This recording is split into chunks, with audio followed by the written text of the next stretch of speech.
اللہ تعالیٰ کا فرمان ہے وَلَقَدْ آتَيْنَا، اور یقیناً ہم نے دی موسیٰ علیہ السلام کو الکتاب کتاب فاختلف فیہ، تو اس میں اختلاف کیا گیا ولولا کلمۃ، اور اگر ایک بات نہ ہوتی سبقت، جو طے ہو چکی تھی من ربک، آپ کے رب کی طرف سے لقضی بینہم، تو ضرور ان کے درمیان فیصلہ کر دیا جاتا وَإِنَّهُمْ، اور بے شک وہ لفی شکن، یقیناً شک میں ہیں منہ مریب، اس کی طرف سے جو اضطراب میں ڈالنے والا ہے۔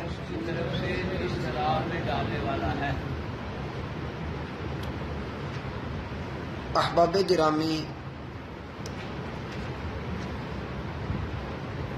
اس صورت میں بنیادی طور پر جس چیز کو موضوع بنایا گیا ہے وہ قرآن کریم کی حقانیت ہے،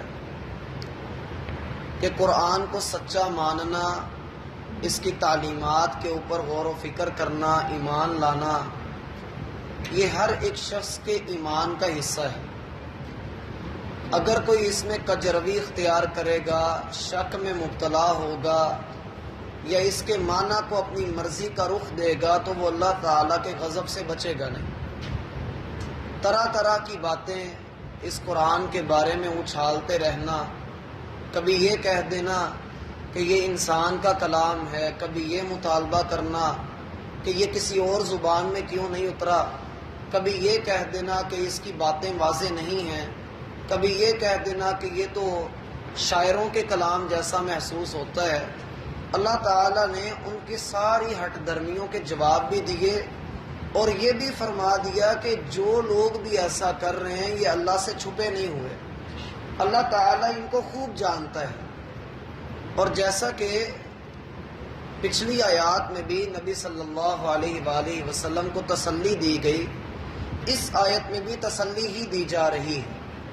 وَلَقَدْ آتَيْنَا مُوسَى الْكِتَابَ، ہم نے آپ سے پہلے یقیناً موسیٰ علیہ السلام کو ایک کتاب عطا فرمائی تھی، اور یہ کتاب تورات تھی۔ اللہ رب العالمین نے اس میں بڑی واضح تعلیمات اتاری تھی، لیکن کیا ہوا کہ فاختلف فیہ، اس کتاب میں اختلاف کر لیا گیا۔ مشرکین مکہ کا ایک اعتراض یہ بھی تھا کہ جب پہلے سے تورات موجود ہے تو پھر ایک نئی کتاب اتارنے کی ضرورت ہی کیا ہے؟ تو اللہ تعالیٰ نے کئی ایک انداز سے اس کا جواب دیا، اس میں سے ایک جواب یہ ہے کہ فاختلف فیہ، جو کتاب ہم نے موسیٰ علیہ السلام کو دی تھی اس کے احکامات کو ان یہودیوں نے بدل ڈالا، اپنی مرضی کا جامہ پہنا دیا، کچھ احکامات اللہ کے قبول کر لیے، کچھ اپنی مرضی کے اس میں شامل کر دیے۔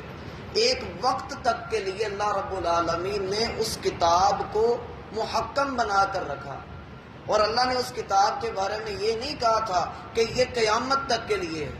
اللہ تعالیٰ نے اس کتاب میں بھی یہی بات فرمائی کہ آنے والے وقت میں اگر کوئی نبی آ جائے گا جس کا نام محمد صلی اللہ علیہ وآلہ وسلم ہوگا، تو تم لوگوں پر لازم ہوگا کہ تم اس کی تصدیق کر کے اس پہ ایمان لے آؤ گے۔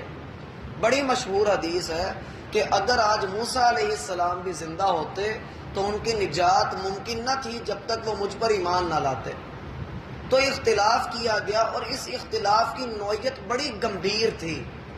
ایک اختلاف تو یہ ہوتا ہے کہ عام طور پر جیسے ہم میں کوئی اختلاف پایا جاتا ہے، لیکن ایک بات پر سارے مسالک اکٹھے ہوتے ہیں کہ قرآن ہمارا ایک ہی ہے، لیکن ان لوگوں کے ہاں یہ چیز بھی نہیں۔ اللہ تعالیٰ نے اگر حکم دیا ہے کہ یہ حکم سفید ہے تو وہ اس کو کالا کرنے کے لیے جتن کیا کرتے تھے، اللہ تعالیٰ کے احکامات کو ہر جگہ پر انہوں نے بدلنے کی بھرپور کوشش کی اور بڑی حد تک وہ اس میں کامیاب بھی ہوئے، لیکن جیسے ہی کامیاب ہوئے اللہ نے غضب کے ساتھ ان کو تباہ کر دیا۔ فرمایا وَلَوْلَا كَلِمَةٌ سَبَقَتْ مِن رَبِّكَ لَقُضِيَ بَيْنَهُمْ،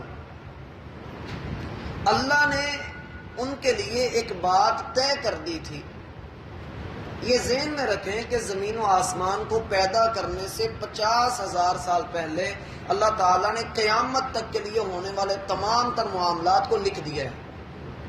جتنے بھی معاملات ہیں اللہ تعالیٰ نے سارے لکھ دیے ہوئے ہیں، اور اللہ رب العالمین کی شان یہ ہے کہ جب ایک بار وہ کوئی بات لکھ دیتا ہے، کسی چیز کا فیصلہ کر دیتا ہے، پھر وہ اس میں رد و بدل نہیں کرتا، کیونکہ اس کے فیصلے کبھی بھی ایسے ہوتے ہی نہیں ہیں کہ اللہ رب العالمین کو دوبارہ اس کے اوپر نظر ثانی کرنی پڑے۔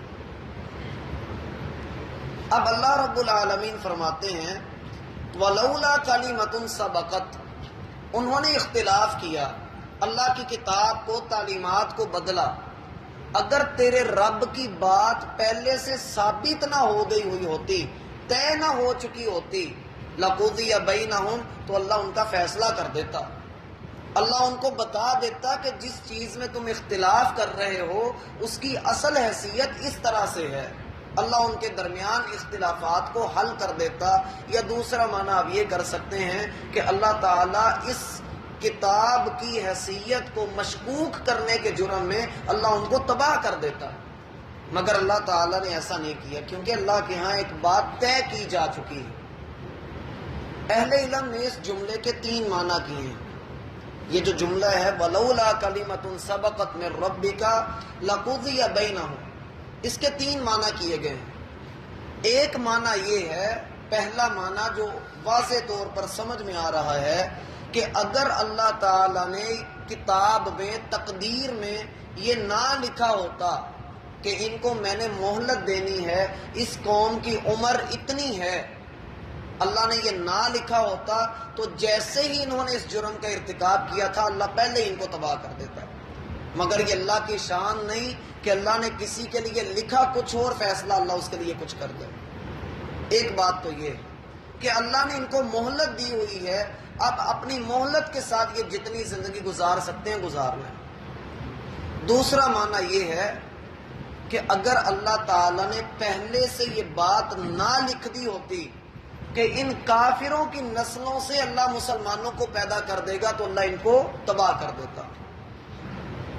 جب طائف کے سفر سے نبی صلی اللہ علیہ وآلہ وسلم واپس آ رہے تھے تو پہاڑوں کا فرشتہ حاضر ہوا، اس نے کہا کہ آپ مجھے حکم کریں میں طائف والوں کو 2 پہاڑوں کے درمیان پیس کر رکھ دوں، تو نبی صلی اللہ علیہ وآلہ وسلم نے فرمایا بل ارجو ان یخرج اللہ من اصلابہم من یعبد اللہ وحدہ، مجھے اللہ کے ہاں پوری امید ہے کہ اللہ ان کی نسلوں سے ایسے لوگ نکالے گا جو فقط اللہ کی ہی عبادت کریں گے اور اس کے ساتھ کسی کو شریک نہیں ٹھہرائیں گے۔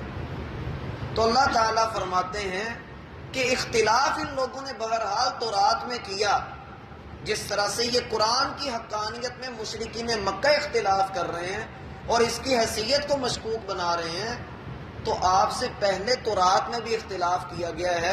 پریشان نہ ہو، اللہ تعالیٰ نے اگر یہ فیصلہ نہ کیا ہوا ہوتا کہ ان کی نسلوں کو اللہ نے مسلمان بنا دینا ہے تو اللہ ان کافروں کو پہلے ہی مار دیتا۔ اور آپ دیکھتے ہیں کہ ابو جہل کا بیٹا اکرمہ، اللہ تعالیٰ نے اس کو اسلام کی نعمت سے سرفراز کیا۔ حاتم طائی اپنے وقت کا بہت بڑا کافر تھا، اللہ نے اس کے بیٹے عدی رضی اللہ عنہ کو اللہ نے اس کو اسلام کی توفیق بخشی۔ اسی طرح طائف کے لوگ جنہوں نے ظلم و ستم کیا تھا وہ بھی بعد میں اسلام لے آئے۔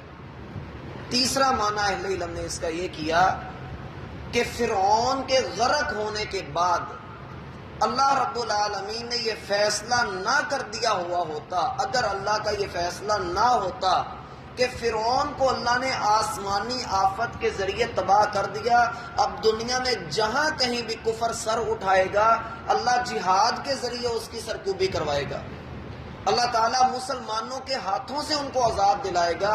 اللہ نے اگر یہ بات نہ لکھی ہوتی تو ان کافروں پر آسمان سے کوئی آفت آ جاتی، کوئی عذاب آ جاتا۔ یہ تین معنی ہیں جو اہل علم نے اس جملے کے بیان کیے. پھر فرمایا وَإِنَّهُمْ لَفِي شَكٍّ مِّنْهُ مُرِيبٍ. لیکن اصل مسئلہ یہ ہے کہ اس قرآن کے بارے میں ان کے دلوں میں ایسا شک ہے جو ان کو بے چین کر کے رکھ رہا ہے. اور یہ بھی دو طرح کا ہوتا ہے. ایک بے چینی یہ ہوتی ہے کہ میں جس کو جھوٹا کہہ رہا ہوں اگر وہ سچا ہوا تو، ایک بے چینی یہ ہے. دوسری بے چینی یہ ہے کہ ہے یہ جھوٹا ہی ہے لیکن میں نے اس کو سکون نہیں لینے دینا، میں نے کوئی نہ کوئی پسوڑی چھیڑ کر رکھنی ہے، کوئی نہ کوئی آگ لگا کر رکھنی ہے کہ کسی نہ کسی طریقے چنگاریاں جلتی رہیں، الاؤ روشن ہوتا رہے اور مسلمانوں کو کسی نہ کسی طریقے نقصان پہنچتا رہے. فرمایا ان کی اصل بیماری ہے، دلوں کے اندر شک ہے، تردد ہے، اضطراب ہے. یہ تو اپنے بستر پہ آرام سے سو نہیں پاتے جب تک کوئی شرارت نہیں کر لیتے. پھر ایک بڑا مشہور قاعدہ کلیہ اللہ تعالیٰ نے ذکر کیا، پڑھیے، من عامل صالحا، جس نے نیک عمل کیا، فلنفسہ، تو اس کے اپنے ہی لیے ہے، ومن اساء، اور جس نے برا کیا، فعلیہا، تو اسی پر اس کا وبال ہے، وما ربک بظلام، اور ہرگز نہیں ہے آپ کا رب کسی بھی طرح کا ظلم کرنے والا، للعبید، بندوں پر. یہ بڑا موٹا اصول ہے کہ جو کوئی نیکی کرے گا اسے نیکی کا پھل ملے گا، جو بویا جائے گا وہ کاٹنا ہے. اب خواہ وہ اچھائی ہو خواہ وہ برائی ہو. جبریل علیہ السلام نے آ کر نبی صلی اللہ علیہ وآلہ وسلم کو 4 باتیں سمجھائیں. ان میں سے ایک بات یہ تھی کہ اے محمد صلی اللہ علیہ وآلہ وسلم جیسا مرضی عمل کر لیں بالآخر اس کا بدلہ آپ کو ملنا ہی ملنا ہے. انسان جو بھی کر لے، قرآن کو سچا مان لے، دین اسلام کے اوپر عمل کر لے، ساری زندگی نیک لوگوں کے ساتھ اٹھنا بیٹھنا ہو، نیکی کا رسیا ہو، نیکی کا طلبگار ہو، اللہ تعالیٰ اس کی ایک ذرے کے برابر بھی نیکی کو ضائع نہیں کرے گا، نہ ہونے دے گا. اور اگر کسی نے ساری زندگی برائیوں میں کاٹی ہو، اس کا شوق ہی صرف گند ہو اور گند کے اوپر اس کی زندگی گزرے، تو پھر وہ قطعاً امید نہ رکھے کہ وہ اللہ کی رحمت کے اندر داخل ہوگا، اسے اس کا وبال ملنا ہی ملنا ہے. اور یہ اللہ رب العالمین کی صفت عدل ہے. لوگوں کو صرف یہی صفت نظر آتی ہے کہ اللہ غفور الرحیم ہے، اللہ تعالیٰ عادل بھی ہے، انصاف کرنے والا بھی ہے. اگر وہ ظالم اور مظلوم دونوں کی جنت میں داخل کر دے تو پھر انصاف کہاں گیا؟ وہ ظالم کو اس کے ظلم کا پورا بدلہ دے گا، مظلوم کو اس کی آہ و بکا کی پوری جزا عطا کرے گا. اسی لیے اس نے ساتھ ہی فرمایا وَمَا رَبُّكَ بِظَلَّامٍ، تیرا رب کسی بھی طرح کا ظلم کرنے والا نہیں ہے. یہاں پر ایک معنی یہ بھی کیا جاتا ہے تیرا رب کوئی بڑا ظلم کرنے والا نہیں ہے اپنے بندوں کے اوپر. تو یہاں ایک سوال یہ اٹھتا ہے کہ اچھا اللہ بڑا ظلم تو نہیں کر سکتا لیکن چھوٹا سا ظلم کر سکتا. ایک سوال یہاں پر یہ آتا ہے. تو یہاں پر اس سوال کا جواب کیا ہوگا؟ اس سوال کا جواب یہ ہے کہ اگر آپ یہاں غور کریں تو اس سے یہ پتہ لگ رہا ہے کہ اگر اللہ تعالیٰ اپنے بندوں پر تھوڑا سا بھی ظلم کرے تو وہ بہت بڑا ظالم بن جائے گا، لیکن وہ اپنے بندوں پر تھوڑا سا بھی ظلم نہیں کرتا. اس کو یوں سمجھ لیں کہ قرآن میں اللہ نے فرمایا ان اللہ لا یظلم مثقال ذرہ، اللہ ذرے کے برابر بھی کسی پر ظلم نہیں کرتا.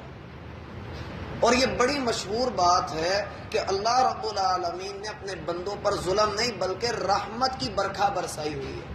بلکہ حدیث میں آتا ہے یا عبادی انی حرمت الظلم علی نفسی فلا تظالموا علی انفسکم، میرے بندو میں نے اپنے آپ پر بھی ظلم حرام کر لیا ہے، سو تم بھی آپس میں ایک دوسرے پر ظلم مت کرو. تو یہ میرا بھائی قرآن کی حقانیت کے حوالے سے یہاں پر بات مکمل ہوتی ہے. آگے قیامت کا تذکرہ شروع ہوگا. اللہ رب العالمین نے اپنی توفیق کے ساتھ اس کی نعمت سے ہم اس پارے کو مکمل کر چکے ہیں. اللہ تعالیٰ اس کو ہمارے لیے ذریعہ نجات بنائے.